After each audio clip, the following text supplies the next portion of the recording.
What is up, you guys? It's your boy Shaydy. Look back with another video coming to you on a Tuesday, almost Wednesday. Thursday night football we're getting there. We're getting there. Like, the next week of football is just around the corner. But I thought we'd pile through a couple things going on in the NFL. Lots of things going, but just some main topics for me, right? Got to split it up. You can't just do everything in one fucking video. But yeah, man, Myles Garrett, kind of him freaking out on the sidelines. Thought that was interesting. Jordan Love looks great. GreenBay Packers look great on offense, right? Just got back Christian Watson. Talk about that. Jonathan Taylor literally looks like an MVP. Just like Saquon last year. Dudes looks like a monster. Cam Skattebo injury. It's tough for the Giants. That's extremely tough for that New York team. Vikings QB situation. You know how messy that is. I don't know, but we'll talk about it. And then Caleb Williams and kind of just overall people talking about him and overall how I feel about it. Yo, you're not subscribed? Why you're not subscribed? Come on, man. Don't be a hater. Don't be a hater. Don't do that. I know you ain't a hater. Just subscribe to your boy. Come vibe with me. All we do is talk football here. Come vibe with the homie. Let me know what you guys want to see. And yeah, make sure you subscribe and hit that like button. All right, now back to the video. So yeah, man, let's not even waste any time. Let's hop straight into it. Myles Garrett.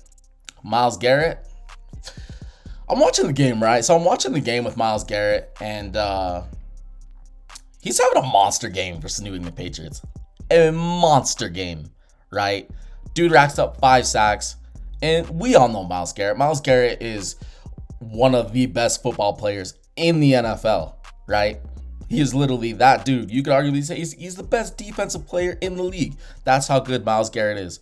But I see him freaking out on the sidelines, going crazy, slamming his helmet down. There's a part of me, dude, I'm like, did you sound like a $130 million contract? Was it $130 million? It was something to that degree. It was a lot of money, 4-year extension. And in the offseason, he's talking about possibly he's like, dude, he basically made it seem like in the offseason he did not want to be. Like, right after the season ended, during that Super Bowl weekend, I remember the talk was ramping up with him, talking about how he wanted to be on a contender. He basically wanted to be on a contender. Didn't want to be on Cleveland anymore. And then they bring that contract to him, and however fashion, he signs it. And I'm like, dude, what did you sign yourself into? Like, you let the money, and I understand it. That's a lot of M's. That's a lot of M's, dude. You get over that 100 mark, that's a lot of M's. And most people are going to take that money. I do understand that. But up to this point in Myles Garrett's career, I'm sure he's made a ton of money, right? A ton of money. And at this point in his career, he just wants to contend. He wants to go contend for a Super Bowl, right? So he signs the contract, and right when he signed that, I'm like, dude, why did you sign that? Like, it's going to be the same old shit with Cleveland. Granted, they drafted Dylan Gabriel and Shedeur Sanders. I don't know how that's going to go, right? Shedeur hasn't touched the field. Dylan Gabriel at times can look good, but Cleveland's offense still kind of doesn't really look the best, right? On the offensive side for these, ever since Baker's left, it's just been shit. So, he kind of knew the situation when he signed the contract. It was like, bro, I guess you want those M's, which, like I said, I get it. Most people would take that, but it's like, dude, you know what you're getting yourself into. And I'm seeing him freak out on the sidelines, going crazy. Obviously, probably frustrated with the offense. I'm like, dude, you knew what you were getting yourself into. You didn't have to sign that. He didn't have to sign it, and he did. So, like, I'm like, Myles Garrett, like, bro, like, you knew what you were getting into. Why you acting surprised now? You know what I mean? Like, I'm watching that. I'm like, really? Like, you knew what the fuck? And he can be frustrated. NFL players get frustrated. Shit happens in the building, throughout the week, during the game. He has that right. I'm not saying he can't get frustrated. But at the same time, I'm like, dude, he knew what he's getting himself into. Come on now. Jordan Love looked great the other night, dude. He looked so good. Jordan Love, dude, I'm telling you, if the Green Bay Packers get this version of Jordan Love, they can contend for a Super Bowl. No question. They legit can contend for a Super Bowl. But the main reason I want to talk about Jordan Love is everybody's just going crazy over what the Green Bay Packers did. They're just going crazy of what they did against the Steelers, and it's kind of been weird with Green Bay's offense past 2 to 3 weeks. Like, it just hasn't been they haven't been super exciting to watch, and it just seems like something's been missing, right? And so they get Christian Watson back, and the offense just looks night and day better. Like, it literally looks better. I mean, dude's throwing for over 300, and the run game was there, but it wasn't there like we've seen Josh Jacobs do, where he can kind of just go off. It was more of the passing offense, and everybody's going crazy over Jordan Love and just how crazy he looked, and he's there. He's finally got it. He's at that point in his career showing, he's the Green Bay Packers franchise quarterback. Just had an amazing game. But I'm also like, dude, we've seen Jordan Love do this before. Like, I don't know why people are acting so crazy and just ecstatic over his performance. I'm like, we've seen this from Jordan Love before. No, we've seen it at times when he's a bit more inconsistent and throws picks and shit, right? So it's kind of like, he's gotten better. He's not throwing a lot of picks anymore.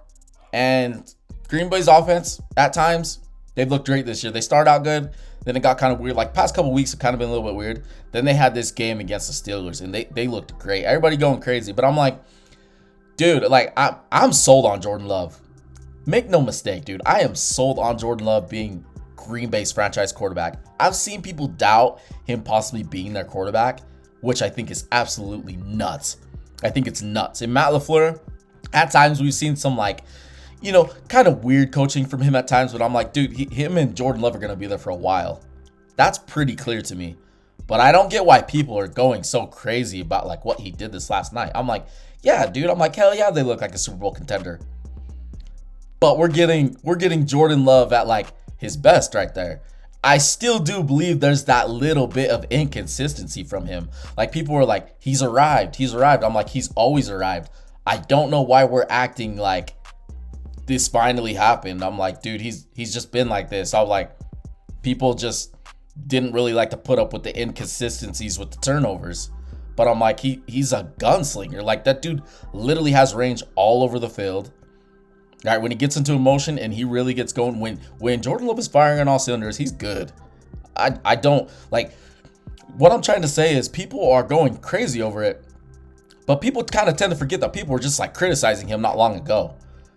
But he's been good. I don't know why people are acting so surprised about Jordan Love. I'm like, bro, he's been like this. Packers have been contenders ever since he's took over.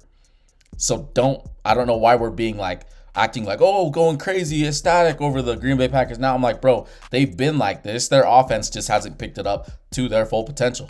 Maybe Christian Watson being back, this is what the Green Bay Packers offensively are. With the wide receivers, it's been kind of, trying to figure it out, not really knowing who's the number one. Getting Christian Watson back could be huge for this offense. But being surprised that they went out and did what they did to the old Pittsburgh Steelers defense doesn't shock me. Doesn't shock me at all, dude. Pittsburgh Steelers, they don't look like the regular hard-hitting, tough AFC North Pittsburgh Steelers defense I used to see. So I'm not shocked at all that Jordan Love and them went out there and played like he did. Jordan Love has that in him. Up to this point, he's just been inconsistent at times, but he's always had this in him. So I'm just not really shocked, and I don't know why anybody else is really shocked. Jonathan Taylor. My God, bro. That dude, he is the MVP right now. Jonathan Taylor is the MVP at this point in the season. Now, to him getting it, no, they're probably going to give it to a quarterback like they always do, which is lame as hell. But JT, bro, like, people tend to forget that this dude's fucking good. Like, do you guys remember when they were having all the contractual language going back and forth, and they didn't want to sign him, and JT like wasn't there? I'm like, dude, you gotta sign this guy. You have to. And I'm glad they signed him and they didn't pull off what the New York Giants did. Granted, I don't really know how much Saquon would have helped the New York Giants, let's be real here. But you want a guy like that in your building. And we see, dude, they got Daniel Jones back there. And this Indianapolis offensive line has always been underrated. Like, they've been good, dude. Like, people were talking about them. I'm like, bro, they've been good, right? They got like Quentin Nelson, Bernard Raymond, Braden Smith. They got guys on this offensive line. Quentin Nelson has been one of the best guards in the league for a hot bit. Now I feel like he's getting the recognition that he deserves in the rest of that offensive line. But Quentin Nielsen, he's been doing it for a while, bro. You hear that offensive line, you always hear his name. That dude's a fucking baller. And the rest of that offensive line, they've been good. It's just been the quarterback situation that's just really been holding them up. But now they got a decent quarterback. No, Daniel Jones hasn't just been playing decent. He's been playing some good-ass ball. And with Shane Steichen, as creative as he is, they look good. And now you're getting a healthy Jonathan Taylor that is just feasting. And I mean feasting behind this offensive line. Dude, you know, there's a lot of people that are kind of downing the Colts and they're like, I don't take them seriously as a Super Bowl contender. I'm not trying to play that game, right? Do I view them like a Kansas City Chiefs or Buffalo Bills? No. But I wouldn't be shocked if they went out there and fucking won a game against those guys. It's football. It's football. You know the term, any given Sunday? Any team can go out and beat any team. So I'm not going to sit here and like downplay what the Indianapolis Colts are doing, dude. I give them a shot against anybody. Whether I rank them higher a team or they have a shot against anybody. And right now, with the way Jonathan Taylor is playing, dude, that's hard to stop. A ground game like theirs, hard as hell to stop. And Jonathan Taylor, without question, at this point, halfway through the season, is my MVP. And he's running like a fucking MVP. Cam Skattebo injury, dude, this sucks if you're a New York Giants fans. It sucks. It does, dude. I had a lot of, I don't know. Jaxson Dart, I was like, I don't know how good he's gonna be, but he shows signs of being a pretty damn good QB. And that's what Brian Daboll needs right now. That's what this team needs. You bring in Cam Skattebo, and honestly, I'm gonna be real with you. I didn't really think he was gonna be that good in the league. I'm like, a little bit overrated. Dude can hit as a runner. Like he's a powerhouse, but I just don't know how well he's gonna be as a rookie running back on the New York Giants. I was wrong. Dude's pretty fucking good, and he's hard to bring down, right? Him and Jaxson Dart, the excitement that they brought to this team, like the both of them, because I paired them up as one, because they both came in as rookies. And when you have a rookie QB like Jaxson Dart that shows so much hope and so much like potential, and then you have an exciting guy like Cam Skattebo, dude. I whenever I watch these dudes, they're like bros. They're like two frat bros. Like that's literally the way I viewed them ever since I've watched them. I'm like, dude, they're just a bunch of bros out there balling. You know what I mean? You see them, the pictures of them and all that. That's so exciting for the New York Giants fan base. And to have the injury that happened just the way it did. First of all, we don't know what we're getting when he comes back, right? And I kind of tend to be on the more positive side with this when these injuries happen. We don't know what we're getting when he comes back, but I don't know, man. You hear a lot of people say that. Lots of the athletes I've seen in like the past 5 years, past 5, yeah, I'd say about 5 years. Dude, they come back and they still have some juice. So I have a lot of hope that Skattebo is going to come back and kind of be what he was. I really do. But that takes a lot of the life out of New York Giants fan base, the team. I mean, you saw Jaxson Dart as soon as he saw that, you saw him drop that F-bomb. You could read his lips. Like, it was pretty clear. All the teammates, them seeing his foot like that, that's just deflating for a football team. And just for them, I mean, dude, you beat the Chargers, you beat the Eagles, you're in a contending game with the Broncos. Should have won the game, blew a massive lead. Like, dude, they're exciting to watch. They're fun to watch. Watching my fellow Eagles fans standing up, cheering for Cam Skattebo. Lets you know what type of guy he is, man. And just overall the excitement in the league that those two brought, and Cam was part of that. And for that injury, dude, it sucks. It sucks. And I'm praying that he comes back to honestly just be exactly what he was pre-injury and just be the same guy as a runner. Because if he can come back and do that at whatever point in next year in the season, I'm assuming he'll come back in season. I don't know. Maybe he'll start at the first of the season, but yeah, if he can come back and Jaxson Dart takes the next step, they keep Brian Daboll. If they fire Brian Daboll, this shit literally could go off the rails. I'm gonna tell you that right now. a young QB going through coaches is never fucking good. It's never good. So as long as Brian Daboll can stay there, Jaxson Dart continues to make some strides this year.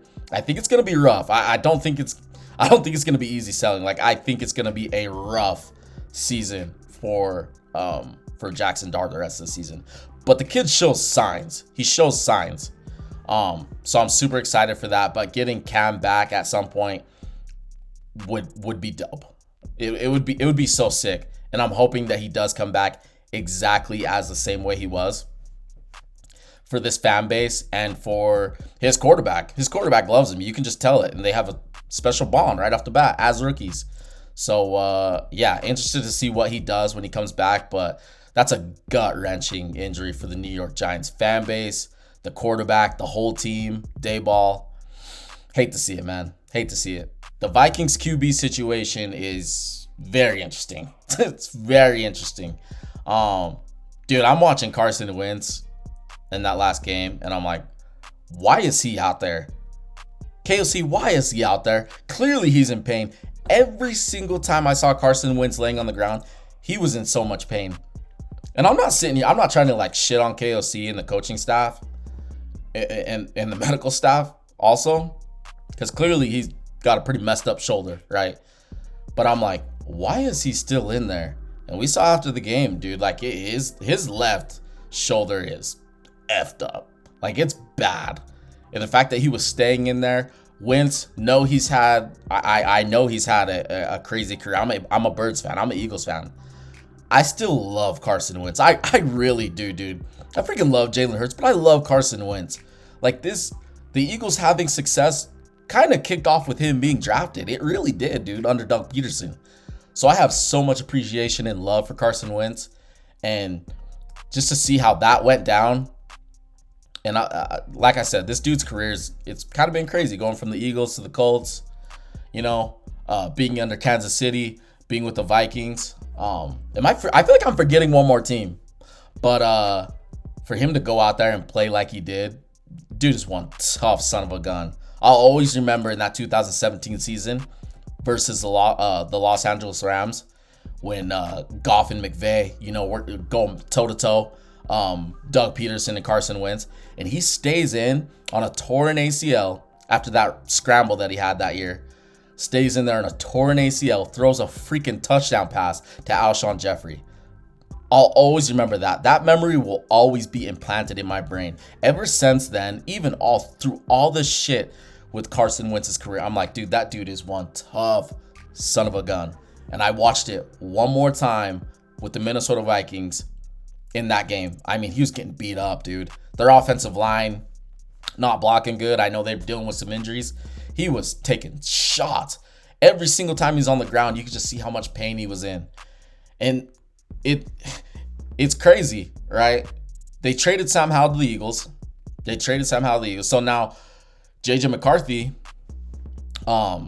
is the guy. Like, JJ McCarthy's healthy now. And I don't really know how good JJ McCarthy is.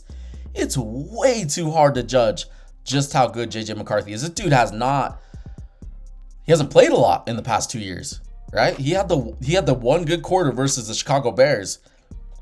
And since then, I mean, he got injured in the one game. He's been out. I don't know how good he is. I don't know, dude. There's just a piece of me that really thinks that KOC and the GM, I really do feel like they kind of regret letting Sam Darnold go. They had Daniel Jones in their draft too, but Colts took him, took more money there. Hey, go wherever wherever you're gonna get the most maximum money, right? Went to the Colts, doing good on the Colts.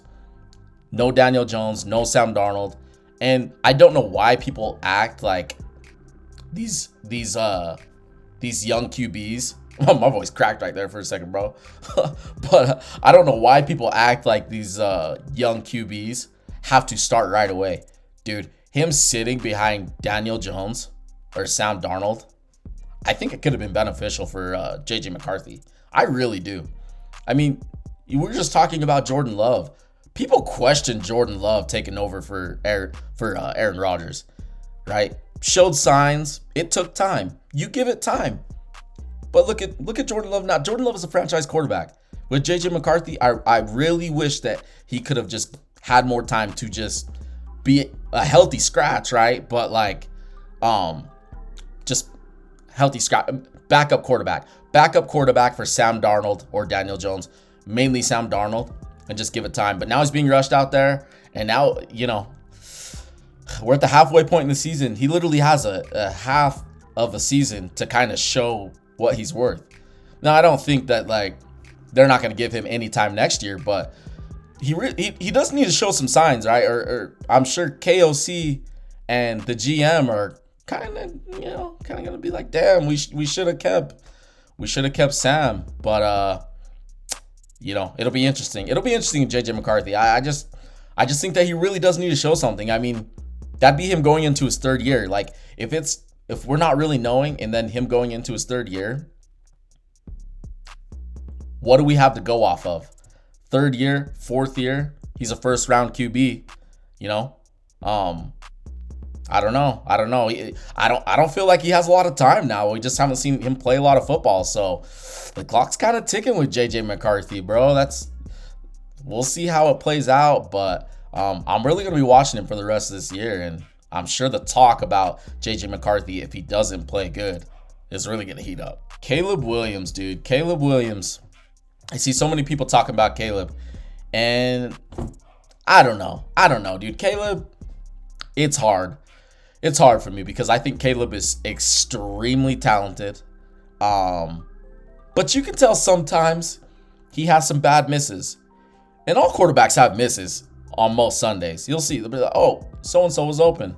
That could have been a score. Oh, that could have been a freaking massive first down to help us win the game when we lost the game. You know what I mean? Like, that would have helped. You see misses in all QBs for the most part every single Sunday, or a Monday night football game or Thursday night football game. It happens. But sometimes with Caleb, it's a little bit too much, right? Sometimes it is a little bit too much. And there's just some things with this game I've seen people pick apart. And my thing with Caleb is that I just want to see him continually get better. Like, he just needs to improve. I don't know whether he's improving or not. That's really hard for me to see right now. Some people say he looks the same. I don't know about that. But Ben Johnson is looking like a pretty damn good head coach, even this early on, right? They had the 4-game win streak. They just lost. And I was expecting them to beat the Baltimore Ravens without Lamar. I really thought they would, but that didn't happen. So I just want to continue to see him get better. Just like JJ McCarthy, he really does have to play good the rest of the half of the season. He does. Because like JJ McCarthy, he'll be going into his third year, and he does need to show something. Like, he needs to do something. So it'll be interesting. Dude. You see Drake May and Bo Nix kind of popping off, and Jaden Daniels. But with him, it's like, you better start doing something, right? Because Ben Johnson, it's pretty clear that he's a good head coach. But with Caleb, I can't just be like, oh, well, they just need to be patient. You need to be patient. You'll be going into your third year, like JJ McCarthy. You really need to show something good the rest of the half of this season. Because Ben Johnson is the type of head coach where they could bring in another quarterback that Ben Johnson wants, right? Ben Johnson did not draft Caleb Williams. It's just a reality situation. He didn't draft him. So Caleb really needs to show some signs of improvement the rest of this season. But I did see Ben Johnson kind of defend him, and as a head coach, he should, right? And I hear a lot of people talk like they know exactly how Ben Johnson feels about Caleb Williams. I think that's BS. I don't think any of us know how he feels, right? We're not on those sidelines. We're not in that building. We don't know. We just don't know. But Caleb, JJ McCarthy, the rest of the season, just got to show signs. Some of these people saying the Bears need to make the playoffs this year with the first-year head coach, I think that's fucking crazy.